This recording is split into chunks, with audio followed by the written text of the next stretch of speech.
100-year life. It's not so ridiculous or outrageous these days because we have much greater longevity. I'm Pauline Field, and this is today's episode of Wit, Wisdom, and Wrinkles. So, if you think you might live to 100 years old, or even more than 100, what are you going to do about it? You know, when we think about, okay, if we're 60, 65, 70, that we've lived a good long life, yeah, we have. But what if you get to live all those extra years? Of course, I say what if because none of us know. We don't know what tomorrow brings, let alone 20 years from now. But I want to just look at what that means, really, because there are so many more people who are living to 100 years or more. So why not plan for it? And one of the ways we can plan for it is by looking at our life differently as far as the stages of our life.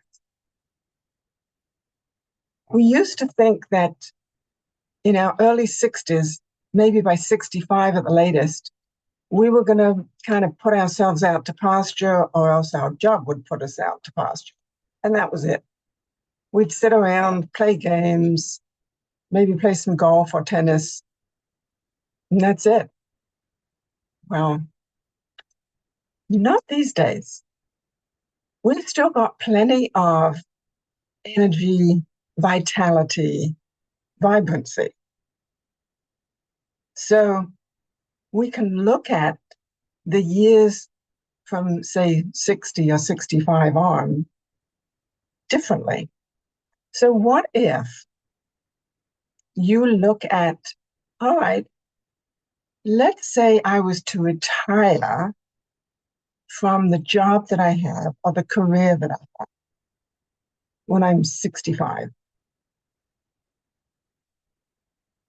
Maybe there's another career that you would love to take on. Maybe then involves some more education, another certificate or a degree, or just some classes. So you spend a year, 2 years getting that. Then you start maybe at the bottom and learn your new career. How exciting. It's like being 20 again, only you've got a lot of wisdom to go with it. And you can spend 20 more years doing your second career, or maybe it's your third or fourth, but whatever, your next career. Or maybe you said, no, what I want to do is I want to give myself a reward. So I'm going to take 5 years to do exactly what I want, which is nothing that looks like work. I want to travel. I want to up my golf game. I want to learn how to play pickleball, and so on. Great. And then in that 5 years, you can be thinking about what's next.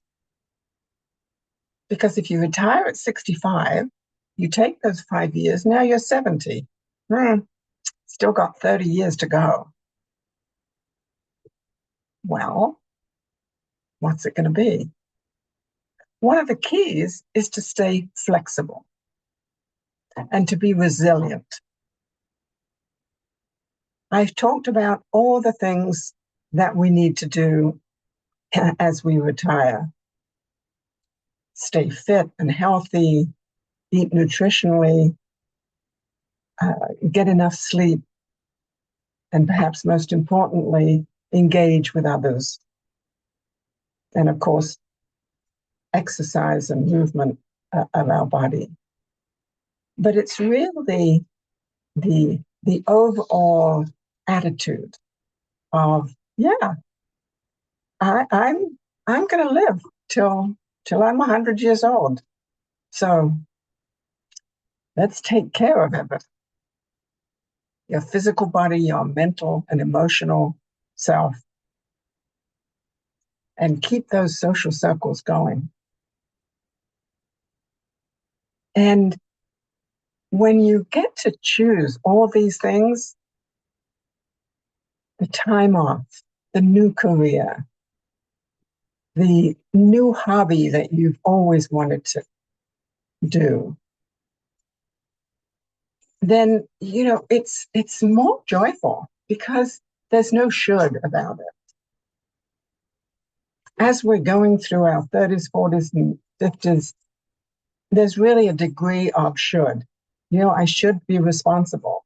I should make enough money so I can retire.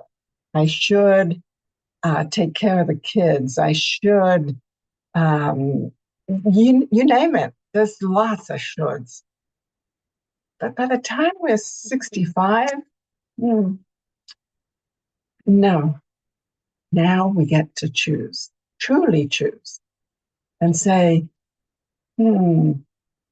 what's ideal for me now? So I hope this has given you some food for thought, and that you're going to do something about that. Maybe it'll be something different.